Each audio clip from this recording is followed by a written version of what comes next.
அனைவருக்கும் வணக்கம். நம்முடைய கலாச்சாரத்தில் இறந்தவர் உடலை பாதுகாக்கும் வழக்கம் இல்லை.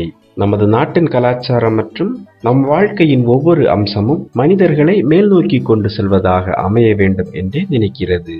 உடலை எரிப்பது என்ற சடங்கும் அந்த நோக்கத்திலேயே அமைக்கப்பட்டது. இறந்தவர் இந்த உடல்தான் தனது உயிர் என்று வாழ்ந்திருப்பார். அந்த உடலோடு மிகவும் ஆழமான தொடர்போடு வாழ்ந்திருப்பார். உங்களை பொறுத்தவரையில் அவர் இறந்துவிட்டார்.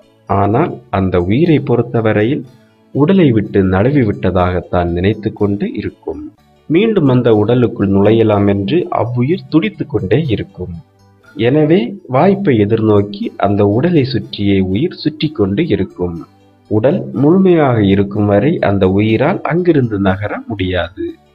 அந்த மனிதர் ஞானம் அடைந்திருந்தால் அந்த உடலை விட்டு நீங்கிய கணத்திலேயே அந்த உயிர் அங்கிருந்து வெளியேறிவிடும்.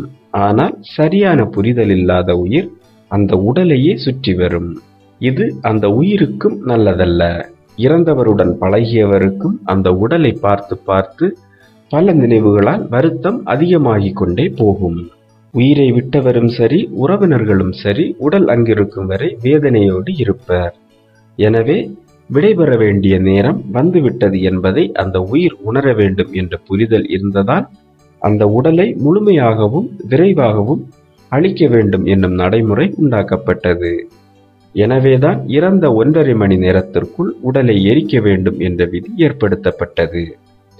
அவசரத்திலும் பதற்றத்திலும் தவறான முடிவெடுத்து உயிருடன் இருக்கக்கூடியவரையும் தவறாக எரிக்கப்பட்டு விடலாம் என்பதால் அதை 4 மணி நேரம் என பிற்பாடு மாற்றியமைத்தார்கள். தற்போது அந்த நிலை 1 நாள் 2 நாள் வரைக்கும் மாறி வருகிறது.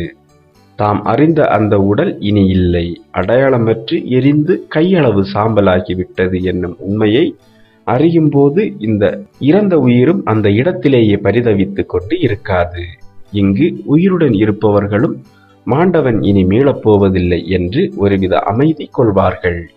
எனவேதான் ஒருவர் இறந்துவிட்டால் அவரை உடனடியாக எரிப்பது நமது கலாச்சாரத்தில் இருந்து வருகிறது.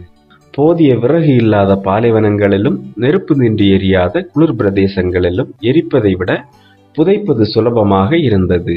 எனவே அத்தகைய நாடுகளில் அதுவே அவர்களது நடைமுறையாக மாறிவிட்டது. மேலும் வீடியோக்களுக்கு சேனலை சப்ஸ்கிரைப் செய்யுங்கள்.